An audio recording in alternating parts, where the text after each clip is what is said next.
Holy Spirit. Amen. Dear Jesus, as we continue to take this journey with you through the Gospel of Mark, we ask that you open our eyes and our ears and our hearts to see and to hear and to understand the words that you speak to us and the message that you bring. Come, Holy Spirit, fill the hearts of your faithful and kindle them the fire of your life.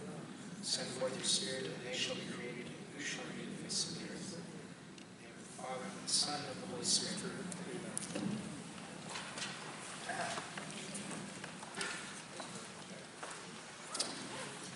Okay, so we are almost at the halfway point of the Gospel of Mark, which, as you might recall,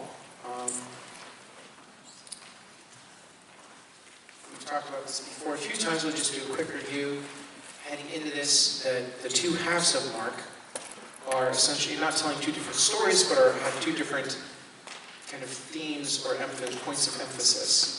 So in the first half so far, up to this point, we've been basically trying to answer a question.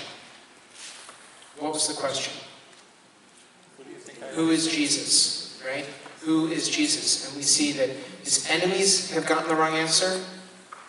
His family and the people in his hometown have gotten the wrong answer. We're starting to see cracks in the armor of the disciples, and we're going to see that today, where the disciples, it seems, don't quite get it. They aren't there yet.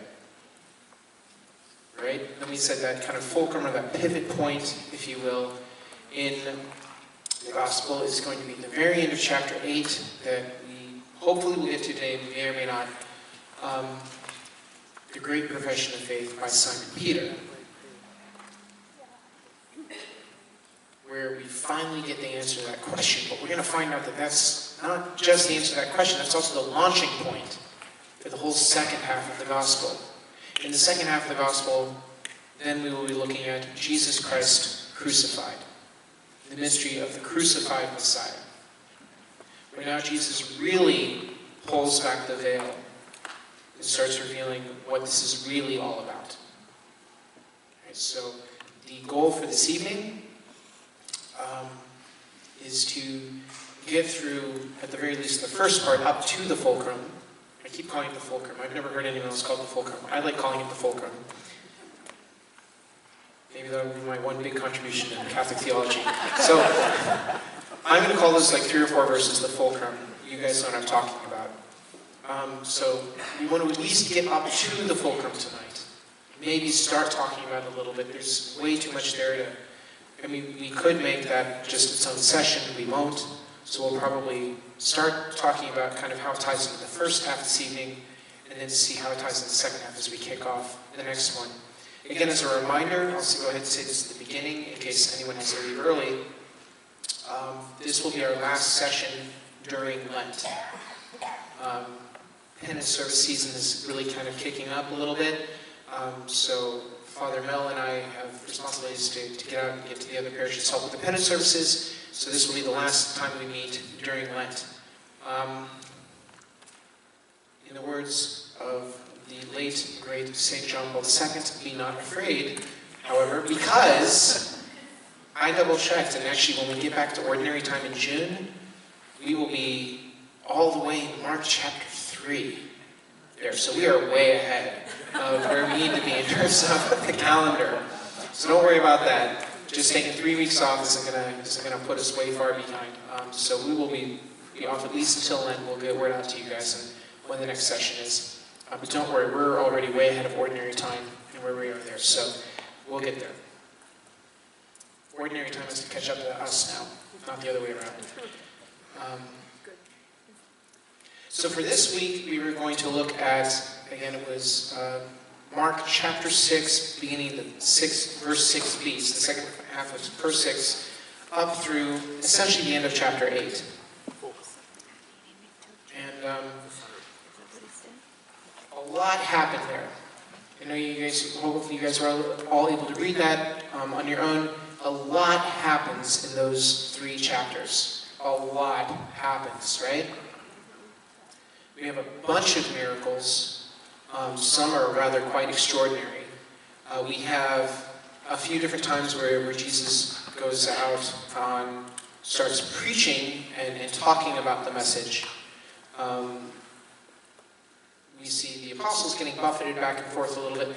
We see a lot of things. All right? But I actually just want to start, before we get too much into the theme of the disciples misunderstanding who Jesus is, I want to look at just that very, very first part where Jesus sends out the 12 two by two.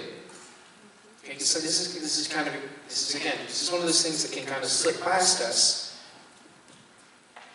but actually is perhaps a really interesting message kind of snuck in here. All right? Now remember, what's the last thing we just heard about? We just heard about Jesus being rejected by the people from Nazareth. Okay, we just heard about that. And if we look just a couple verses down to verse 14 and verse 17, we hear about how John the Baptist was beheaded, witnessing to the coming Messiah, witnessing to Jesus Christ. And in between there, verse 6 to verse 13, we hear about the 12 getting sent out two by two and giving the authority of Jesus to preach, to proclaim the truth, to heal the sick, and to cast out demons. All right. So what we have here is we have ministry failure, sending out the 12, ministry failure. Did you guys get that?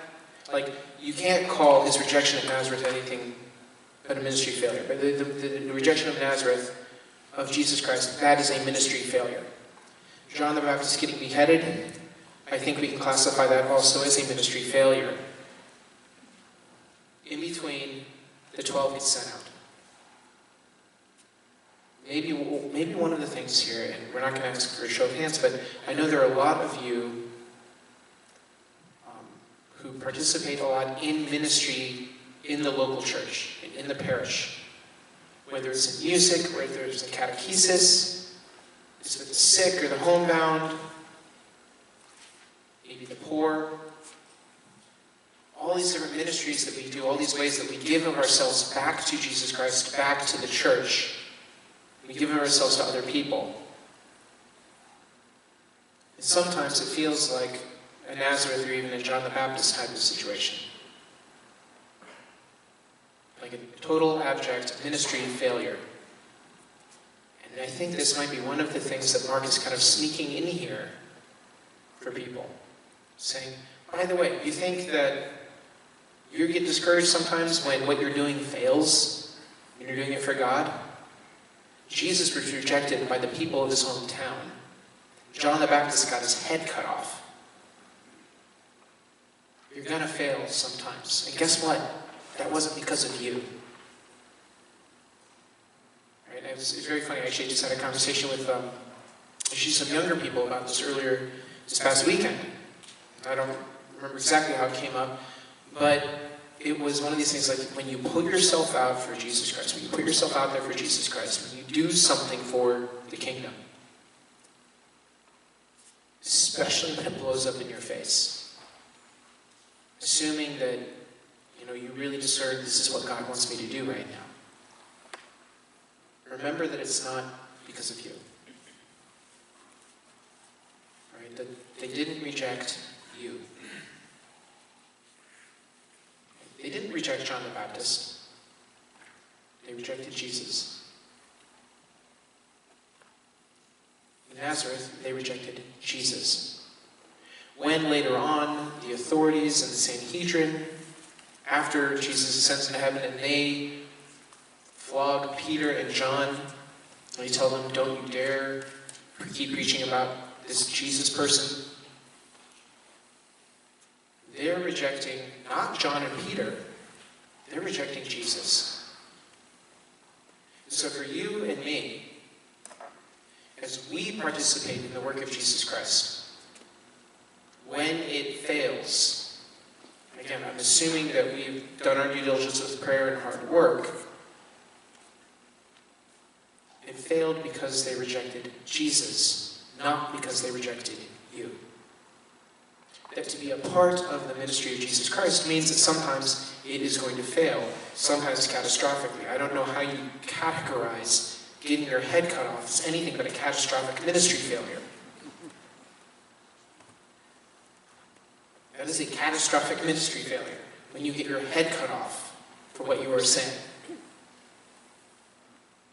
You know what? I'll bet if you ask John the Baptist today, he'd say, I'd do it all over again.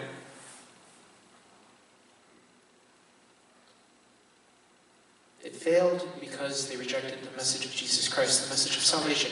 Not because, well, in this case, there was a little bit of a personal vendetta against John, because he was proclaiming the truth. And so to keep that in mind, especially for us as we participate, as we join in the work of the kingdom, okay, to not be afraid of when it blows up in our face, because I think it's very interesting that here Jesus sends out the 12 2 by 2, and it's bracketed by ministry failures by two guys who knew what they were doing, Jesus and John the Baptist respectively, one of them going horribly, horribly wrong. So we see that, and that's kind of how we begin this. Now I want to jump into, right before there, because King Herod has a little interesting part here, right at the beginning of chapter 6, starting with verse 14 through verse 16. King Herod heard of it. This is the sending out of the 12 in Jesus' ministry. King Herod heard of it, for Jesus' name had become known. Some were saying, John the Baptizer has been raised from the dead, and for this reason these powers are at work in him. But others said, it is Elijah. And others said, it is a prophet, like one of the prophets of old. But when Herod heard of it, he said, John, whom I beheaded, has been raised. We're going to cheat, and we're going to jump up to chapter 8. Jesus went on with his disciples to the villages of Caesarea Philippi, and on the way he asked his disciples, who do the people say that I am? And they answered him, John the Baptist, and others Elijah, and still others one of the prophets. So here the question is still being asked, and the population at large is still getting it wrong. You still haven't figured it out. Who is this guy? What is he about? What is he doing? In whose name and under whose authority is he? Whose authority is he doing all of these things? You think, well, surely the apostles have figured this out by now. Except they haven't. They haven't. We're going to see that because in these 3 chapters we have 2 miraculous feedings. Okay? So we have the feeding of the 5,000 men, excluding women and children, with 5 loaves and 2 fish. Right? Incidentally, and I will fact check this and let you know if I got this wrong next time. But I am pretty certain that this is the only miracle that is found in all 4 Gospels. Okay, so if that isn't screaming significant with giant neon signs pointing at it, I don't know what is. But this is the only miracle, or one. If it's not the only one, it's one of like 2 or 3. It's one of the only miracles, or maybe the only miracle, that appears in all 4 Gospels. And oh, by the way, the other Gospel writers, and especially John, link this this miracle very, very closely to what? The Eucharist. Jesus is the bread of life and the bread of heaven. That is a totally different subject for a totally different day. But this is one of the miracles we have here in this section of Christ's ministry. All right, a little bit later. Well, by the way, here's another little thing. One of the ways you can tell that these guys were getting this stuff correct is that both John and Mark record that after the feeding of the 5,000, Jesus walks on the water. Okay, not all the details agree 100%, but the fact that they both say that this happened and this happened, and that they don't get the details exactly correct with each other, actually should be great proof to us that it really happened exactly how they're saying, that this really happened. Anyone who's ever worked in law or in the legal profession or has I don't know, you can watch like Law and Order. You guys know if you get multiple witnesses on the stand and they are all saying the same thing exactly, what's the first thing you think? It's fake. It's fixed. It's collusion. They're colluding together. They fix their story ahead of time. Right? If you're getting all of the details correct, all of the details exactly the way the other guy did, and you have multiple people saying exactly the same thing using the exact same words, immediately you're going to think, you guys are all colluding together to make this up. So actually, in a bizarre way, the fact that one or two of the details are off here or there, but the sequence is the same, the order is the same, a lot of the others, the big stuff is all the same, is actually incredible proof, if you think about it, that this is what really happened.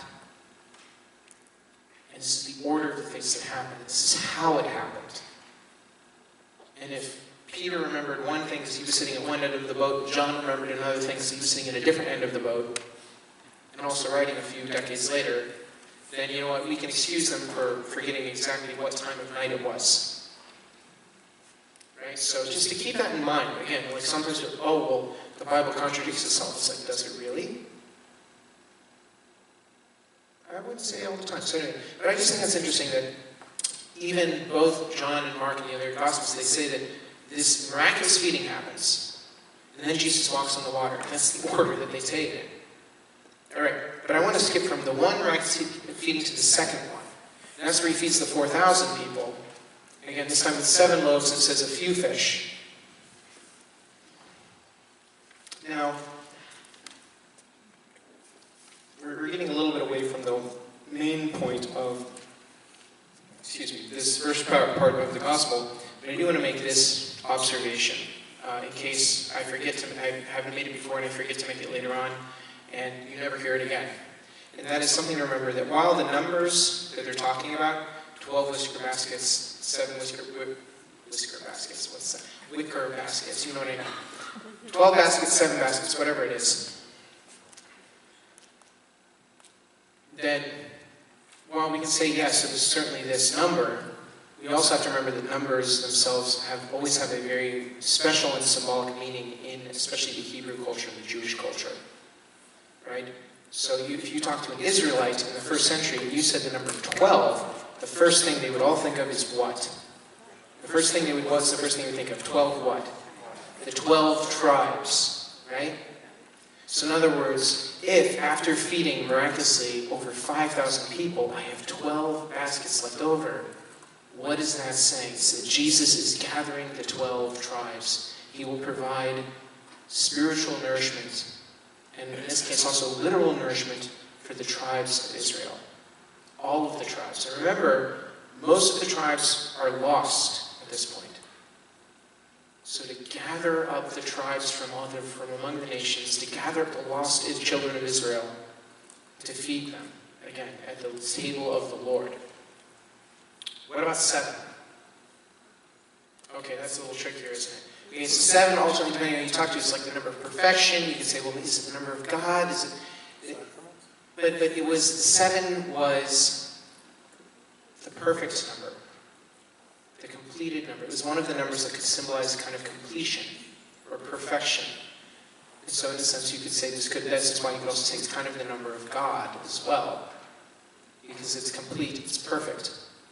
So now they have 7 I almost said whisker baskets again. They have 7 baskets. I'm just going to say baskets. They had 7 baskets of bread fragments after the feeding of the 4,000. So now what is it saying? That it's not just the 12 tribes of Israel that will be gathered up, but the whole world. That the 12 tribes of Israel, yes, they'll be gathered from among the nations. Yes, Israel will be made complete, but the whole world is going to be brought into the fold. So never forget that these numbers always have a special meaning. Total side note that has nothing to do with the Gospel of Mark. And this is why it's, like anytime you see this stuff, especially when you get into apocalyptic literature like Revelation, which is also the book of the Apocalypse, you really have to pay attention to the numbers. Because the numbers don't necessarily literally mean 6 or 5 or whatever, or 144,000. That sound familiar?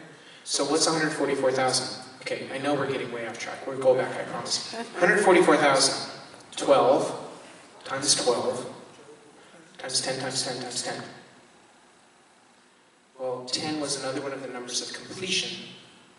3 was a superlative, okay? In Hebrew, you did not say good, better, best. You said good, good, good, good, good, good. There was no superlative. You said something twice if you meant the second level. You said something 3 times if you meant the superlative or best level. So isn't it fascinating that it makes me say holy, holy, holy? Didn't pull it out of thin air. So in Hebrew, 3 was the superlative version of whatever it was you were talking about. So 10 being another number of completion. Things have been completed. The superlative version of that, 12 times 12, the 12 tribes of Israel squared. Or you can even say the 12 tribes of Israel and the 12 apostles. 10 times 10 times 10. What is it saying? It's saying the completion of the church, the completion of Israel. It's saying everyone who is to be saved has been saved.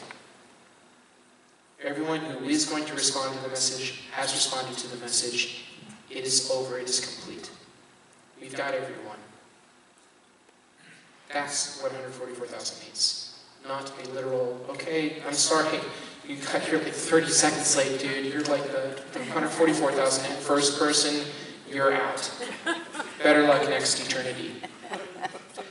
That's what 144,000 is, the completion of the new Israel. The completion of everyone who's going to respond. Okay, so always remember, these numbers aren't in a vacuum.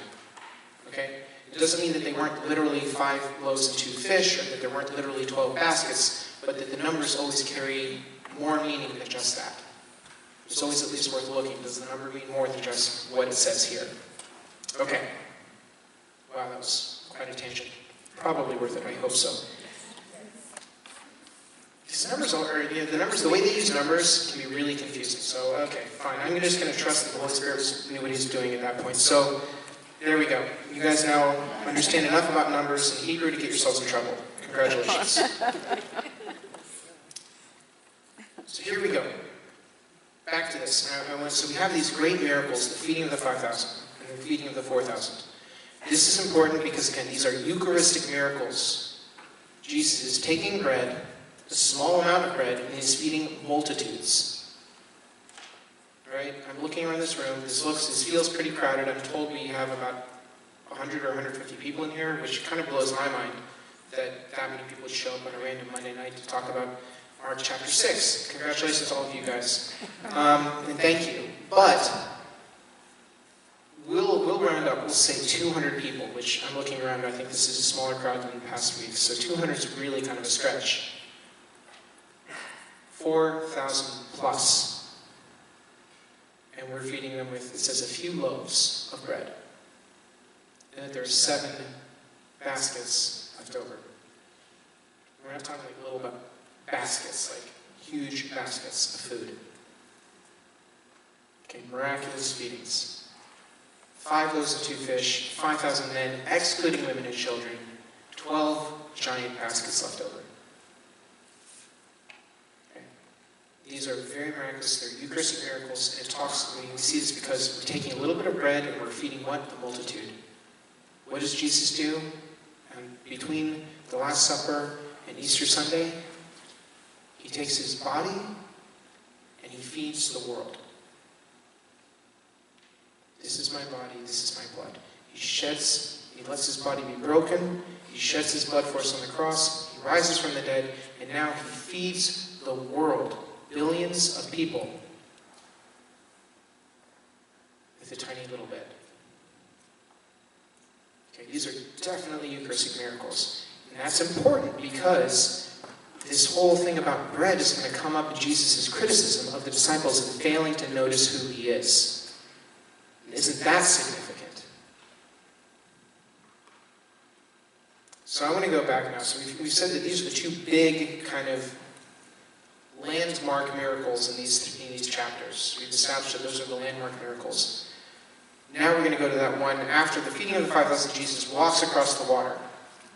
All right, this is a great story. It's also, I think, very sneakily one of the more hilarious stories. Because it says he forces them to go out on the Sea of Galilee. There's a big storm. It's getting tossed around.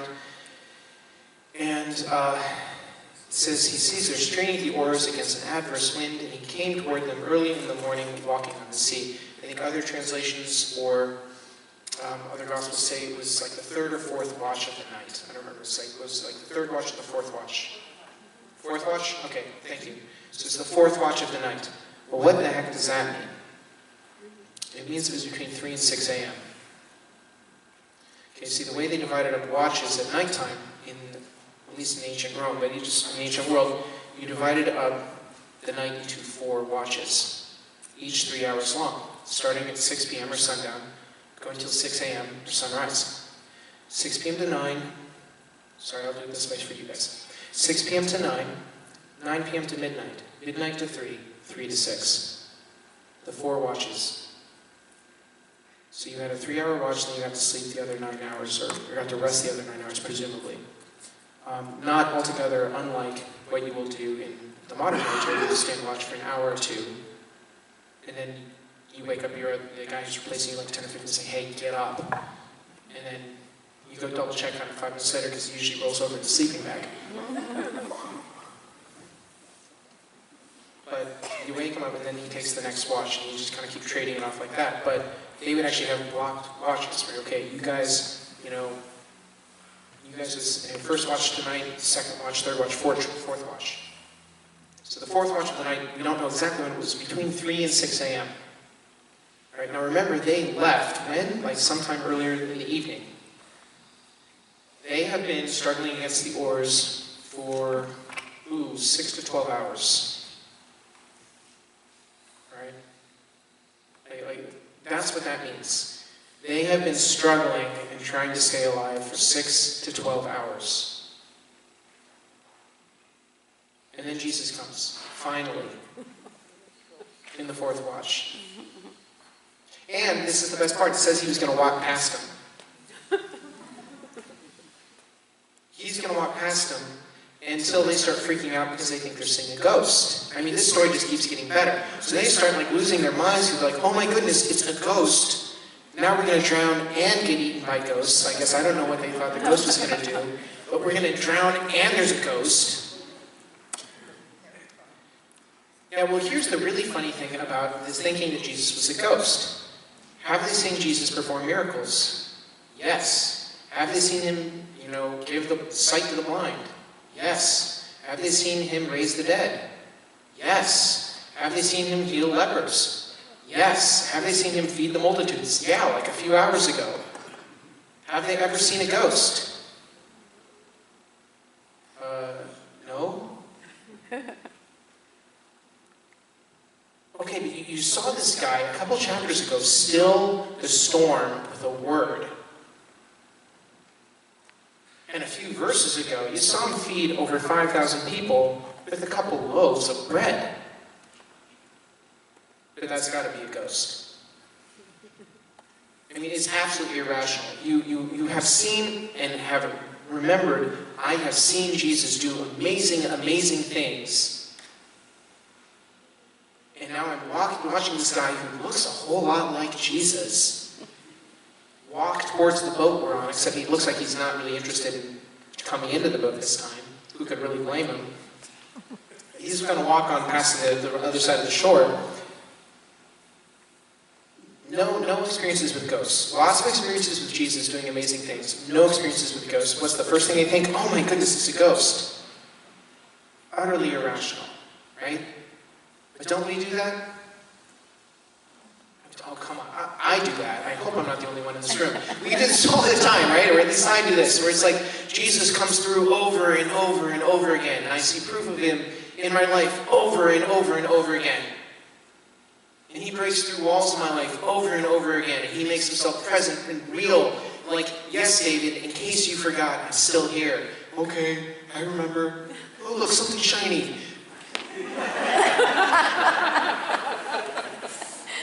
And I start freaking out, oh no, it's a ghost. And I'm just like, oh, come on. Like, don't we do this? Okay, good, I'm not the only good person who does this. Okay, I'm not the only one who does this. Yeah, we do this, don't we? Thank God for the apostles. They're witness to us. Thank God for the way they kept screwing this up. But here it is, like this is why I said sneakily, I think this is one of the more hilarious episodes that takes place in the gospel. It's just everything that's happening in the context of everything else. So they start freaking out, oh, it's a ghost. He gets in there, he's like, really, guys? It says, take heart, it is I, do not be afraid. He gets in the boat with them, and the wind ceased. Well, haven't they seen that happen before? They saw that exact thing happen before? Where Jesus stood up in the boat, and the wind and the waves just stopped.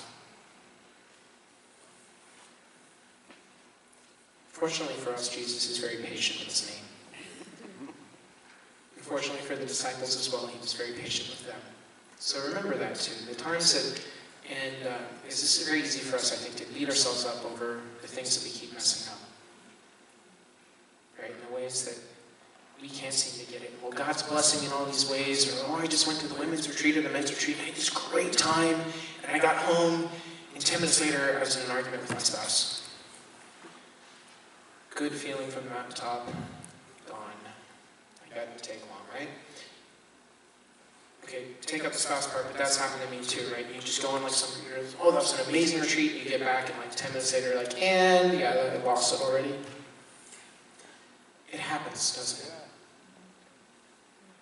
Or we forget so quickly what God has done for us, what Jesus has done even a couple verses earlier in our own lives.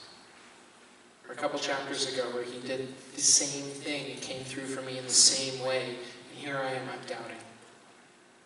So praise God for the example that the disciples give us of their own humanity.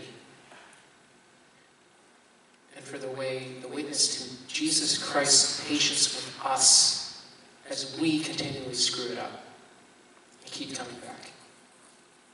Alright, so I don't care what it is that you struggle with. Keep showing up and asking God to help you with it. Keep going to confession. Keep coming back to Mass. Keep going to the sacraments. Keep hitting your knees in prayer.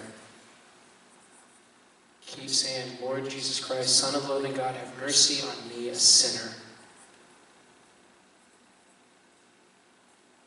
2 minutes later, oh, look, something shiny, turn back again. Oh no, it's a ghost, right? But remember, Jesus is infinitely patient with us. He's patient with the 12. He's patient with us. And we get all of that from this nice little story here, which again, like I said, is sneakily, I think is absolutely hysterical. And yet, it teaches us so much about ourselves, doesn't it? And if we're honest, we see ourselves in the boat with the disciples. So don't be afraid of being in the boat. Remember we talked about St. Peter's bark? With the bark with a Q. We were talking about St. Peter's boat. Stay in the boat. Okay, stay in the boat. Right? If Jesus is asleep in the boat, he'll wake up when he's good and ready. If he looks like he's walking past the boat, whatever you do, don't freak out and start screaming ghost. He'll come into the boat when he's good and ready. Alright, but stay in the boat. Be patient with yourselves, remembering always that Jesus Christ is infinitely patient with you, just as he was with the disciples. Now, in his divinity, of course, he was infinitely patient with them. I think with his humanity, there are signs of a little bit of exasperation. As he gets in there, he calms the wind and the seas. It says, and they were utterly astounded, for they did not understand about the loaves, but their hearts were hardened. Now, isn't that an interesting thing to say? What on earth would understanding about the loaves have to do with hardened hearts and not understanding what just happened in the storm? Okay? Again, this is a Eucharistic tie into this. That the same Jesus who provides for that, will he not also provide us everything else? As St. Paul said, and I think this is actually in our second reading 1 or 2 Sundays ago, that he who did not spare his own son, but freely gave him up for us all, how will he not also with him freely give us all things? So it said, here they are. They still aren't putting together the sign of the multiplication of loaves with who this really is and what he's about. We're going to skip ahead again to chapter 7, verse 14. And I'm skipping over the part where he kind of has another kind of spat with I think it was the Pharisees or the scribes or somebody, because we already know that the Pharisees don't like him. Okay, so nothing has changed there. Okay, the Pharisees still don't like him, the Pharisees still hate him, and that's going to more or less remain true until the end of, I was going to say until the end of time, but I guess at least until the end of the Gospels. For the most of them anyway. So nothing has changed there, but now we have verse 14, chapter 7. Then he called the crowd again and said to them, listen to me, all of you, and understand. There is nothing outside a person that by going in can defile, but the things that come out are what defile. When he had left the crowd and entered the house, his disciples asked him about the parable. He said to them, then do you also fail to understand? Again, remember, this last part of the first half of Mark, really the kind of point of emphasis, what we're looking at is how the disciples still don't understand. They didn't understand in the breaking of bread and the feeding of the 5,000. They didn't understand when Jesus was walking past the boat and they said, it's a ghost.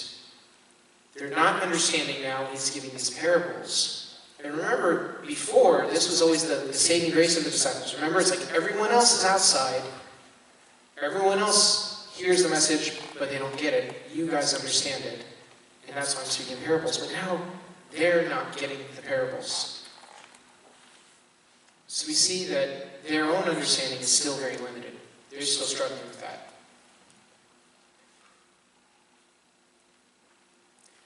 So again, this is now, it's the second time or third time that we've seen the disciples are not quite on the outside looking in, but we're starting to wonder and worry a little bit if maybe they are. Do they really get it? Like, have they gotten there yet? From there we jump to the second miraculous feeding, the feeding of the 4,000. Okay, again, remember, bread is so huge here. Right, so he feeds the 4,000. We're avoiding the whisker baskets. Okay, so he has 7 baskets left over.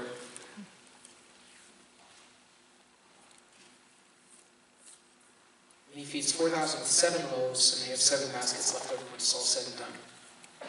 Again, the Pharisees pop up. They have another little disagreement here. But then he says, after getting in an argument with the Pharisees, a very short one, now the disciples had forgotten to bring any bread. Okay, there's bread again. And they had only 1 loaf with them in the boat. They're in the boat again, my goodness. These guys just cannot learn. And he cautioned them, saying, watch out, beware of the yeast of the Pharisees and the yeast of Herod. They said to one another, it is because we have no bread. And becoming aware of it, Jesus said to them, why are you talking about having no bread? Do you still not perceive or understand? Are your hearts hardened?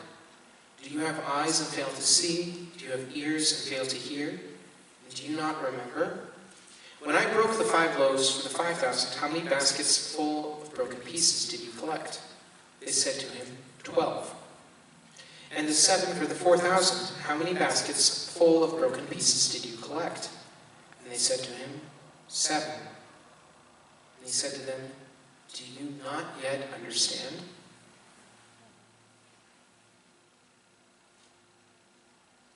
Like I said, in his divinity, he was infinitely patient with them, but you can kind of, I sense a little, maybe I'm alone, am I alone here, sensing a little bit of exasperation in the humanity of Christ here? It's like, come on guys, what do I have to do? I have to spell it out? I thought I had. You know, he was like, don't you get it? It's not about the bread. Like, it's not about how many loaves we've got.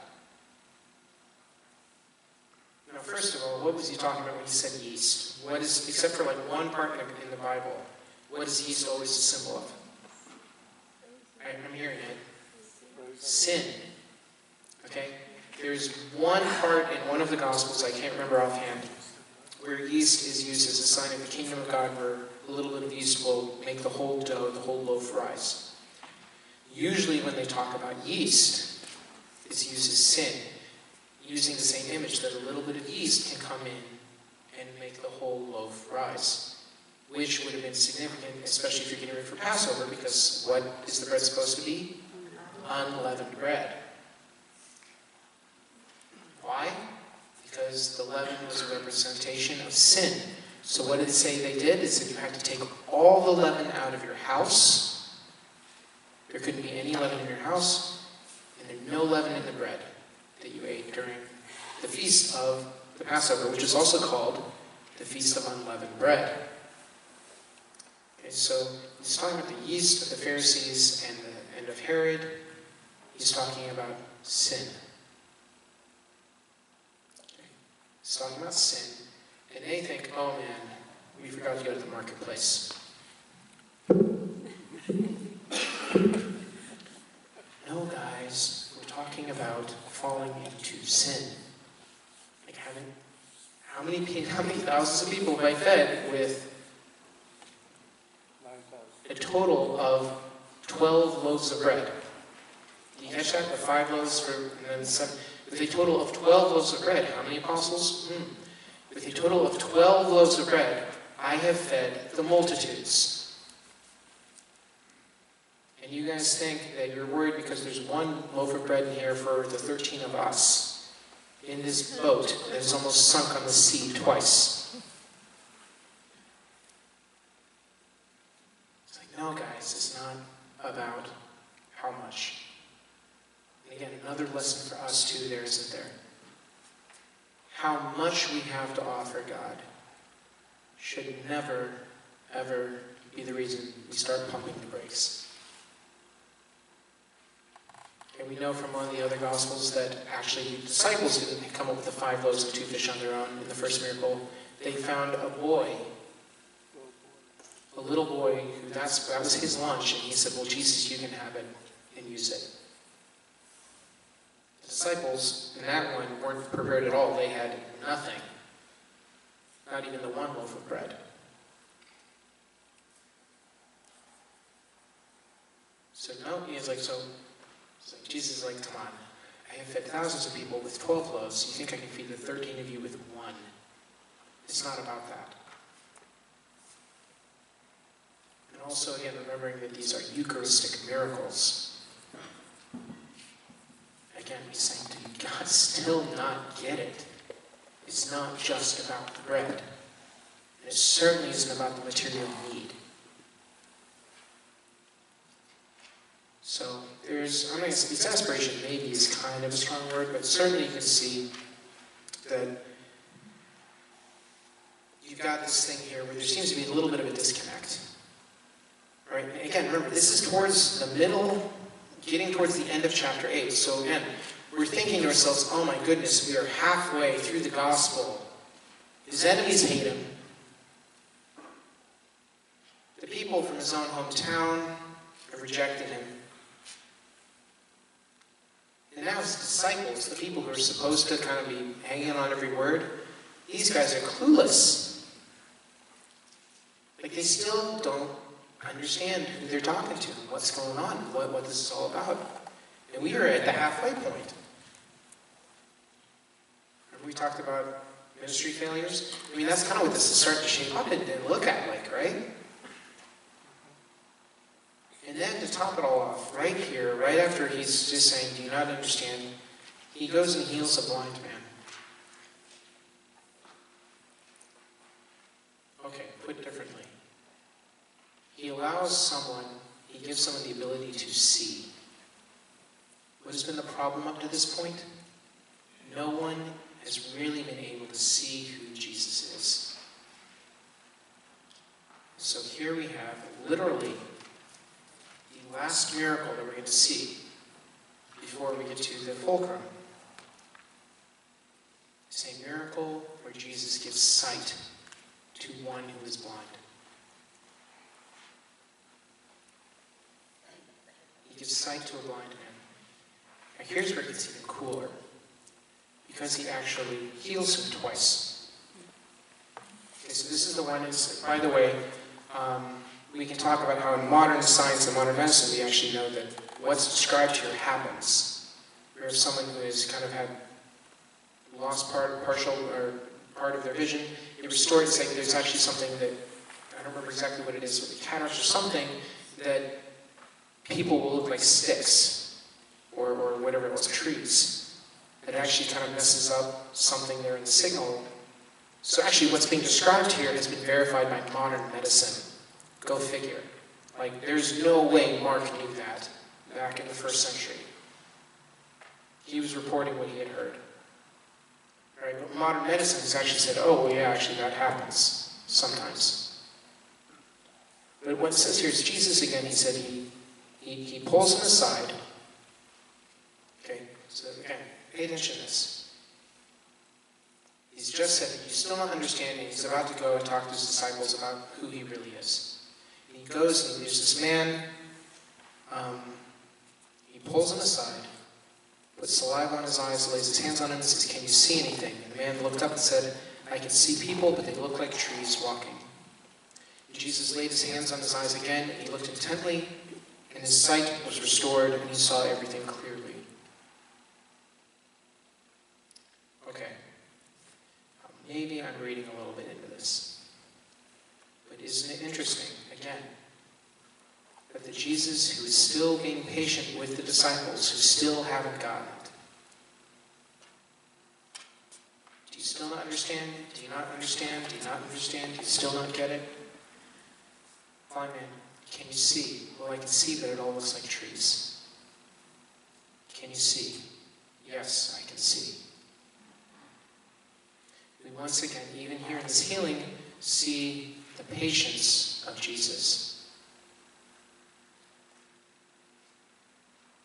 As this blind man is discovering and learning how to see. In the same way that Jesus is being patient with the disciples as they are learning how to see.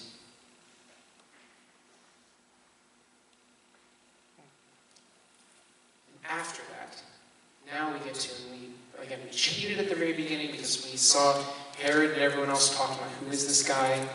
And then we see this whole big discussion of the miracles that Jesus is doing, and he's saying, come on guys, do you not get it yet? And so then he finally poses the question to them. So we're going to read this again. Chapter 8, verses 27 to 30. Jesus went on with his disciples to the villages of Caesarea Philippi, and on the way he asked his disciples, who do people say that I am? And they answered him, some say John the Baptist, others Elijah, and still others one of the prophets. And he asked them, but who do you say that I am? Simon Peter answered him, you are the Messiah. You are the Christ, the Son of the living God. I think that's the Matthew version. Here it says, you are the Messiah. And he ordered him, sternly ordered them not to tell anyone about him. Whew. Okay, now like I said, we could spend the next several hours just talking about these 3 verses. We won't, because I'm supposed to end in 10 minutes. There's a lot here. Who do people say that I am? Okay, remember, this is the question.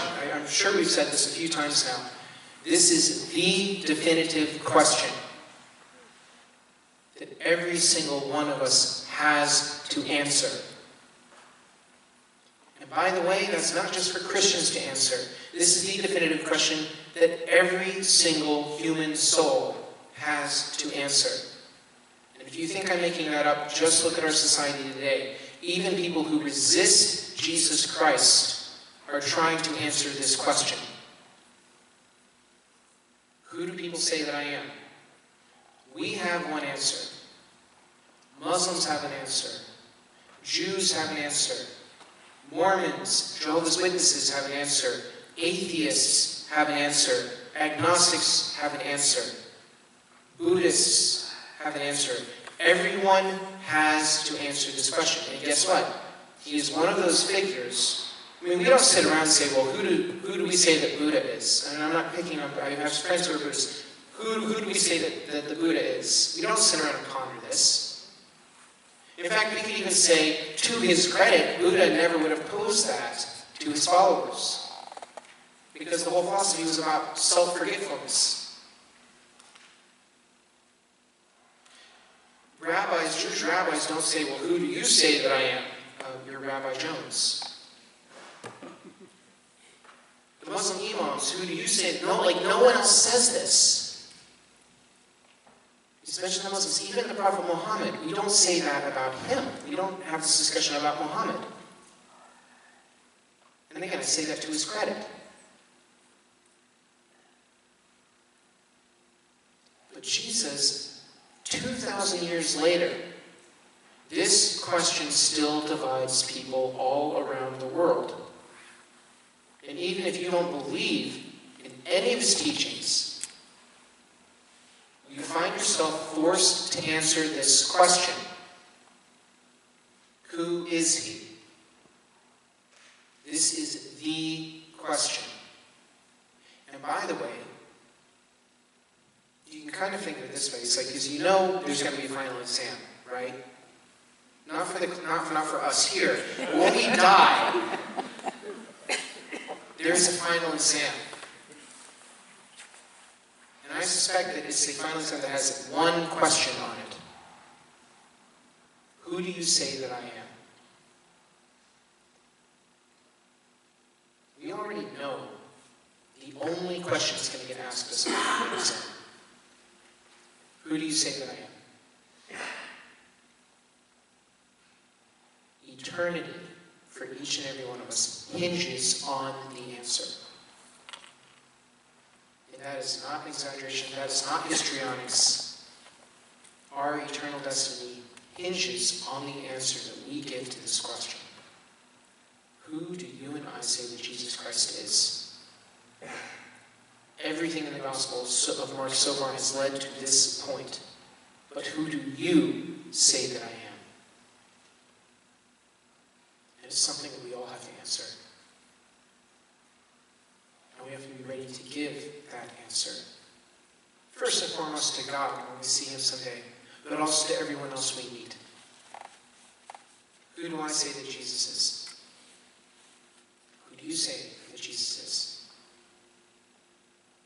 And as we're talking about that, we're trying to figure, well, what if I disagree with you? Or what if you disagree with the person sitting across the table from you? What then? That's a great question. Well, here's the cool thing, or one of the many cool things. So you know, something that we miss this in English, because English can be, there's a few shortcomings, and this is one of them. But as most other, even actually most other modern languages, but certainly the ancient languages, were very good at distinguishing between second person plural and second person singular. English is kind of unique in the sense that we do a really lousy job of that. This is second person plural. Who do you, my followers, say that I am? In other words, we don't get to come up with our own definition. So our answer is critically important, but you and I do not get to invent the answer. If you are my followers, who do you, plural, say that I am? If you were to call yourselves Christians, if you were going to call yourselves Catholics, who do you, plural, you the church, you my disciples, you, my closest friends? I've heard what my enemies say. I've heard what the dreamers want to say, and the self-help gurus say. I've heard what the Herods and everyone else, and the Caiaphases and the Pontius Pilates, I've heard what they say. I'm not interested in what they say. what do you and I, the followers of Jesus Christ, the people who should be known as the friends of Jesus Christ, who do we say that he is? All of us together with one voice. Who do we say that he is? And again, isn't it great? God love him. I love this guy. Peter's the one who answers, isn't he? He said, thank God for the disciples, and thank God for the disciples, but especially thank God for Peter. You know, like, ready, fire, aim. I'm pretty sure that could have been his papal motto, right? You know, like, this guy would just, like, forget look before you leap. I mean, this guy would leap again, and then leap a third time. Oh, wait, where am I? Okay, let's jump a fourth time. You didn't get your bearings yet. It's literally ready, fire, aim. Like, this was like how I think he lived. So Peter just, like, jumps in. You're the Messiah. You are the Christ. You are the anointed one of God, the one chosen by God to lead us back home, to gather up the tribes, and to bring us salvation. But Peter answers for the disciples. Not an accident, by the way. It is not accidental that Peter is the one who speaks. He spoke for the church then. He was the one who declared the witness first. And his successor is still the one who speaks. Not an accident. That Peter is the one who the other disciples are like, all right, who do we say that he is? Yours to go, Peter. Go on, tell him. We're behind you. We agree with you. Like they probably talked about this among themselves. I'm sure they had. But they all looked at Peter. It's like, Peter, it's for you to say. And so not an accident, not a coincidence that Peter is the one who confesses this for the whole church. So again, just a little side note. Pray for our bishops, and especially pray for our Holy Father. Because he has to continue every day to get up and make this profession of faith in his life. And to lead us and to show us how to make that profession of faith in our lives. And our bishops also. I heard a kind of funny anecdote once. Apologies if you've heard this before. It said that every Catholic man should dream, should dream that at least once that he's the Pope. And then wake up and thank God that it was only a nightmare.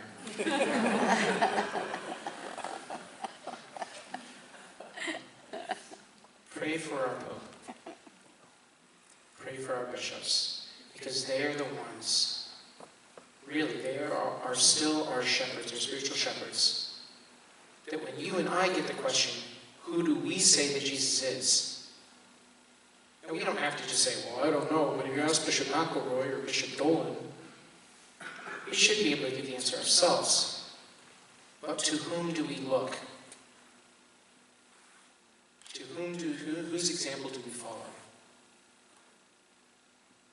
I'm not going to sit up here and say that every bishop and priest and pope has been holy or a saint.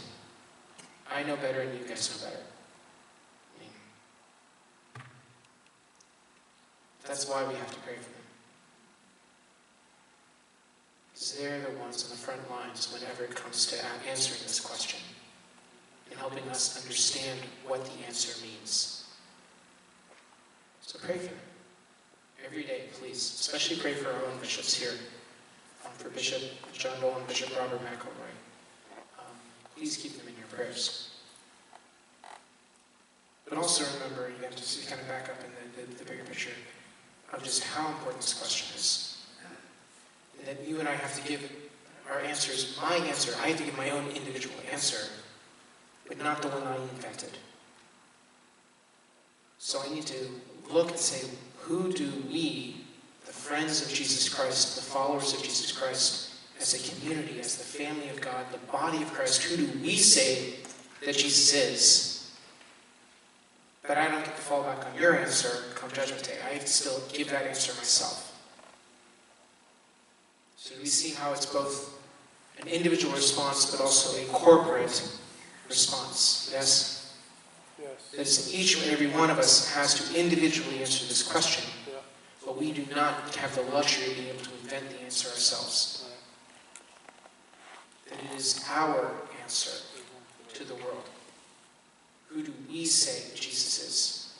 And by the way, this is why it's so important. We have to get the answer out. Because if we don't get the answer out, ain't nobody else going to say it. Remember, what does the world say? The world says he's Elijah, he's John the Baptist, he's one of the prophets. These days we hear a lot of other stuff. Oh, well, he was a really nice guy, or a moral person, a great teacher. Maybe some of the less charitable people, always a crackpot who had some good ideas. You're going to hear all sorts of things from the outside world of who they say he is. If you and I do not share who Jesus is, they will never know. They won't know. Now, in this case, Jesus told his disciples right then not to tell him. So he sternly told them, ordered them not to tell anyone about him. Yes, because he hadn't been crucified yet. He hadn't been crucified and resurrected yet. You and I don't get the luxury of falling back on verse 30 and saying, "I'm just kidding, Jesus. I don't have to say anything because you said not to." No. That was for them. At the end of the gospel, we're going to see that changes to go out and tell everyone. It changes from don't tell anyone yet to at the end of the time, right before he ascends into heaven. You see this especially in Matthew. He says, "Now go tell everybody." Right? But that's what you and I have to do. To answer this question, to see, again, the traps and the pitfalls that are easy for us to fall into as well. We can be enemies of Jesus. We can be the people who have put Jesus in our own little tiny box, the way the people of Nazareth did. Say, "You sit over there, Jesus, and be quiet, and I'm going to pull you off the shelf when I want you." We can do that. And we can also even be the people who are earnestly trying to follow Jesus, but just can't seem to get it. We're in the boat, and we're like, "Oh, look, it's a ghost." How is that a ghost? How many things has he done for you already, just in the last couple of days, the last week? Oh, but clearly that must be a ghost, right? We do that. See, we can fall into all of these traps, all these pitfalls that we've seen so far in the first half. Hopefully we mostly manage to avoid the first thing of being actively hostile towards what Jesus is saying. Although sometimes we can do even that, can't we? Especially if something, a particular teaching of the church, or something else really rubs us the wrong way. Maybe even a person in the church. And we can become hostile to Jesus Christ and his message. Again, second category, we can just kind of say, well, we want you to be in my little box and my little boundaries that I put around you, but I don't want you, I'm not interested in anything you're saying beyond that. Or we can be like, I'm really trying hard, but it's not connecting with my heart yet. I'm following you because it's really cool, but I haven't quite made the connection in my own life. And hopefully that's where most of us are, because we're called to be the disciples of Jesus. We're called to be in the boat with him, in the boat with the other disciples. And that's what we're doing here tonight. And not just us, but the whole church. And so, my suspicion is that most of us spend at least a good portion of our time in that third group. But it's important for us to remember, even they didn't understand it all. Even they were still messing it up. All the way up until 3 verses before the fulcrum, 4 verses, something like that. But then for us to come together as the body of Christ, as the friends of Christ, say, Jesus, this is the answer. This is who you are. And we are going to go out and tell the whole world.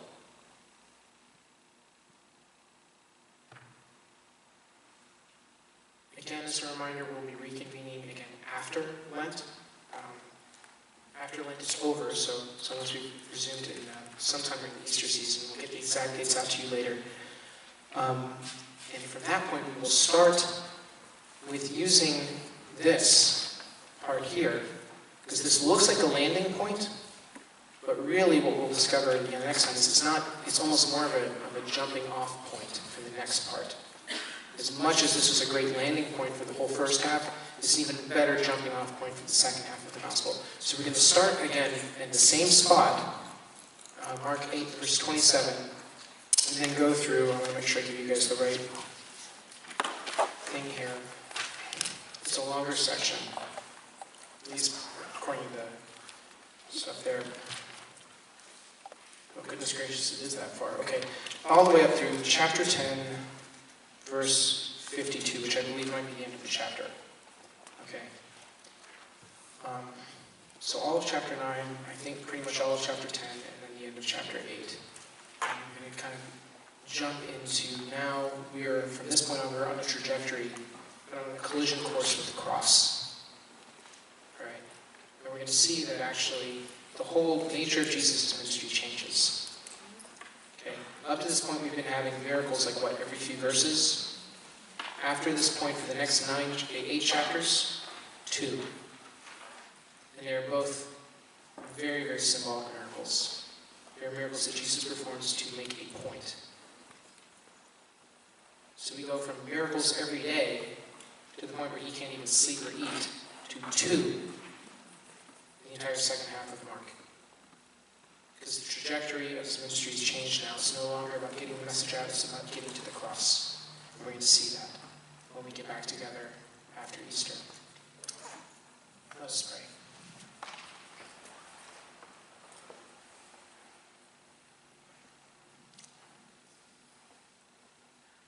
Jesus, thank you for all that you do for us. Thank you for your patience with us. Thank you for being in the boat with us, finding us when we're in the boat by ourselves. Thank you for softening our hardened hearts and slowly and surely teaching us how to see. We ask, Lord, that each and every day we grow in an even greater understanding of the answer of that question, the only question. Who do we say that you are? Help us each and every day to grow in that and to fall more in love with you. All glory be to the Father, and to the Son, and to the Holy Spirit, as it was in the beginning, is now, and ever shall be, world without end. Amen. The Lord be with you. May Almighty God bless you, the Father, and the Son, and the Holy Spirit.